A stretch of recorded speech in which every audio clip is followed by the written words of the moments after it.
What's up, folks? This is Justin from Books, Bricks, and Boards. Today, I'm going to talk to you about a subject that I know a lot of you guys like, which is a solo RPG. This is going to be one that is a little bit different, though. It's something more along the lines of a Rangers of Shadow Deep than a traditional RPG. That doesn't mean it doesn't have any RPG elements. Hametsu is billed as a solo RPG set in a post-apocalyptic feudal Japan. So, does it fit the bill? Let's go find out. What is it? Hametsu is a solo cooperative miniature-based combat-focused RPG set in a fictional post-apocalyptic feudal Japanese setting, wherein the players, or hunters, are venturing into the lands of Oni and eliminating the threat that they represent. The game focuses on a simple D6 dice pool system, which capably handles combat maneuvers as well as non-combat actions. The RPG elements. Character creation. Hametsu utilizes a class-based character creation system that allows for variety and player choice while still remaining simple enough to quickly pick up on. Each party consists of 4 hunters of one of the 12 classes from the 4 different schools, with schools representing stealth, magic, strength, and corruption, each with 3 classes of its own. It shouldn't be hard to find something for anyone. Upon selecting a class, the rest of the character creation consists of assigning 3 to 4 attribute points in mind, melee, and range stats, choosing one of 2 Path of Legend abilities, and then buying equipment with the 150 gold allotted to each hunter. The equipment lists are robust, but choices are pretty limited starting out. But fret not. While questing, you will quickly accumulate wealth and be able to upgrade your kit. The missions. The mission structure of Hametsu is pretty flexible, with options to choose individual elements including setting, situation, enemies, and boss. Or you can roll each randomly. Or you can choose one of the ready-made scenarios. Or you can play through the included story, Wolf and the Devil. There is enough to represent a wide variety of different encounters and keep adventures fresh for a very long time. Advancement. Hametsu keeps character advancement simple, with each class having choices for levels 1 through 10, and characters gaining levels each time they successfully beat a boss. Upon leveling up, each character chooses one more special ability from their class and adds random hit points determined by class as well. Other between-game opportunities include shopping for new gear or paying to retrain a hunter. This area of the game is light, but still enough to pay attention to. The wargame elements. Gameplay. In Hametsu, both hunters and Oni have simple stat block profiles that determine all aspects of their gameplay. Move determines how many inches a model can move with an action, both horizontal and vertically for wushu fans. Mind, melee, and range determines how many d6 you roll for those tests. Resilience is how many dice you roll to resist damage. Whenever you're rolling for tests, a 4 to 6 is always going to be a success, and 1 to 3 is always going to be a failure. So you're trying to rack up those 4 to 6 results. Divine Favor is a meta currency that allows hunters to reroll or to force an Oni to reroll. Oni also have a weapon profile and instinct section. The instinct section determines their AI during the clash phase. The instincts are pretty straightforward and easy to follow, so it makes Oni activation very simple.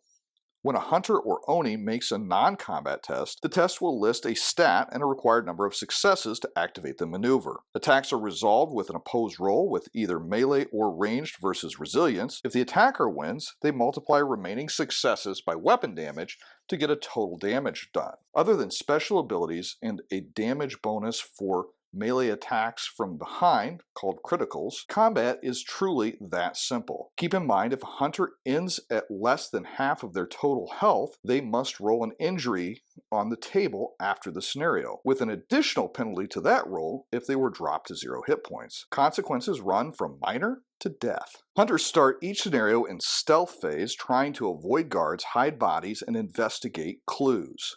Oni during this time will either wander, guard, or patrol as determined by the scenario, until one raises an alarm which initiates the clash phase, at which point they are trying to kill the hunters. Hunters have to fight off the Oni while looking for clues that will initiate the boss phase. At the beginning of the boss phase, remaining Oni make their way off the board, leaving the hunters to fight the final enemy. The bosses are each unique and tough. For example, the Ogumo, the spider lady, will shoot webs, grab, and abscond with unlucky hunters. It all makes for a suitably epic conclusion to a tension-building scenario. Intangibles. Hametsu is a fun game regardless, but for me, a large part of the fun is designing and interacting with the fantastic boards and then moving minis across the board at each other. In this way, the game can very much feel like a financial commitment, but probably not as much as you might think. In my pictures that you're going to see depicting the game I played last weekend, they're using TT Combat Terrain, and everything there costs about $120. For minis, I use my Forbidden Fortress minis that I already owned. But really, any minis could be substituted, you just might need to retheme as a different setting, leaving the mechanics the same. Truthfully, you could play with simple household objects and boxes as terrain, but I would lose my enthusiasm for the experience. Therein is part of why I struggle to call Hametsu a pure RPG, because it doesn't really stand on its own without the wargaming trappings. The other issue is that the between scenarios section of the game is light to the point that it is nearly non-existent. All that said, if you ever wanted a light RPG that allowed you to solo or co-op in a fictionalized fantasy Japan, and you enjoy games like Rangers of Shadow Deep and 5 Parsecs from Home, then Hametsu offers a rare experience. You can have a complete encapsulated story that builds on previous stories with just a little over 2 hours of table time. And what follows is actually a battle report from the game that I played with my buddy Eric last weekend. We both left saying that we thoroughly enjoyed the game and we definitely want to try it some more. While the game was simple enough that we picked it up quickly, there was still some depth in the choices that we made tactically and in the advancement of our characters. If you like Diablo, if you like a nice hack and slash RPG that you don't have to think a whole lot about the storyline, then Hametsu would well be worth your time to try out. It's also miniature agnostic, so you don't have to have this specific line of minis that I'm using or that is sold on the Blacksite Studios website. That being said, there are some beautiful options there. So now, I'm going to have you enjoy the battle report from my game last weekend. The hunters heard whispers of an Oni kill team occupying the provincial outpost of Kaito. The rumors were proven true when they arrived to find a group of Oni wandering the formerly bustling streets, led by an imposing Takabake Oni captain. Attempting to employ guile and stealth to overcome their deficiency in numbers, the hunters sent their sumo enforcer to dispatch the closest guard from behind, deploying a wall of smoke to obscure the assault from any other passing guards. Unfortunately, upon seeing the smoke, a guard immediately wandered through to find a waiting team of hunters, and his own demise. Having brought the attention of the entire Oni kill team, there was no choice but to cross blades with the whole lot of them. In the end, all of the Oni were slain, but not without a cost. The hunters lost their shinobi to a poisoned Oni blade. As they sorted through the blood and the bodies to find some sort of clue as to what was behind this, they found their answer in the form of a massive Ogumo, intent upon the ample sumo as her next meal. That is Hametsu from Blacksite Studios, written by Doug Kundal. Hell's his name? Doug Kundal. The game is a simple implementation of a D6 die pool using a very straightforward AI system that will allow you to focus on the meat of the game, not worrying about moving the 20 or so enemy models across the table. If you've had a similar experience with a game such as Rangers of Shadow Deep, or you've played Hametsu itself, I would love to hear your thoughts on this genre.